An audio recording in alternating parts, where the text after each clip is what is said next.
जुलाई महीना में मात्र 30 दिवसની અંદર બે વખત આવેલા ભયંકર ખાડીપુરે સુરત શહેરના અનેક વિસ્તારોમાં ભારે તબાહી મચાવી છે।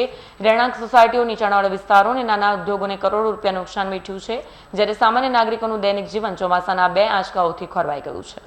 जुलाई મહિનામાં માત્ર 30 દિવસની અંદર બે વખત આવેલા ભયંકર ખાડીપુરે સુરત શહેરના અનેક વિસ્તારોમાં ભારે તબાહી મચાવી દીધી છે। અનેક સોસાયટીઓના રહીશોએ આજે સ્થાનિક નગર નિગમ અને જિલ્લા વહીવટીતંત્ર સામે ઉગ્ર વિરોધ નોંધાવ્યો। પૂર્વ ઝોન અને પશ્ચિમ ઝોનના અલગ અલગ વોર્ડના નાગરિકોએ રસ્તા પર આવીને ડ્રેનેજ સિસ્ટમની બેદરકારી, પમ્પિંગ સ્ટેશનોની નિષ્ફળતા અને સમયસર રાહત પહોંચાડવામાં આવી રહેલી ઢીલ સામે નારાજગી વ્યક્ત કરી પ્રદર્શનકારીઓએ અધિકારીઓને અલ્ટિમેટમ આપ્યું કે જો ટૂંકા ગાળામાં સમસ્યાનો કાયમી ઉકેલ લાવવામાં નહીં આવે તો વ્યાપક આંદોલન શરૂ કરવામાં આવશે।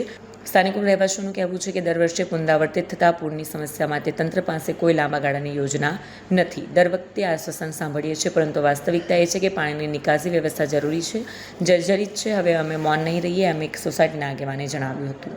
તમારું નામ? સુમિત રબારી। સુમિતભાઈ, કઈ રીતની સમસ્યા?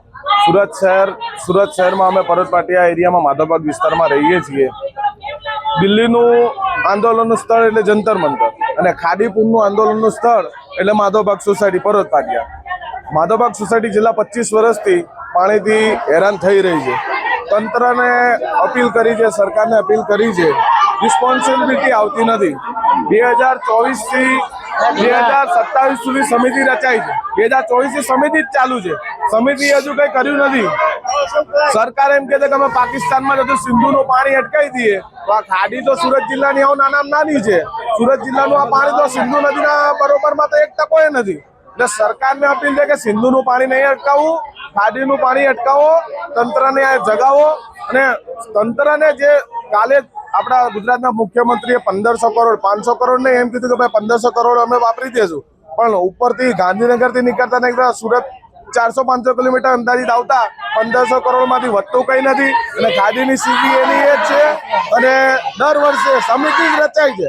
તો સરકારને એક જ અપીલ છે, તમે દિલ્હીનું જંતર મંતર સ્થળ ના કરો। અમારે તો અહીંયા સરકાર, ગુજરાત સરકારે, અમારું દિલ્હીમાં ગુજરાત સરકાર જ બેઠી છે, મોદી સાહેબ બેઠા ગુજરાત સરકાર। તો અમારે એક જ અપીલ છે કે તમે ખાલી નિવારણ લાવો। અમારે કોઈ જંતર મંતરે નથી કરવું કે કોઈ દંગા પ્રસાદે નથી કરવા, પણ અલર્ટ આપીએ છીએ કે કરશું ખરા, તમે કોઈ નિવારણ નહીં લાવો। 5 વર્ષની સમિતિ રચાઈ છે, એટલે સિંધુનું પાણી સાહેબ અટકાવો, પણ આ ખાડીપુર તો અટકાવો।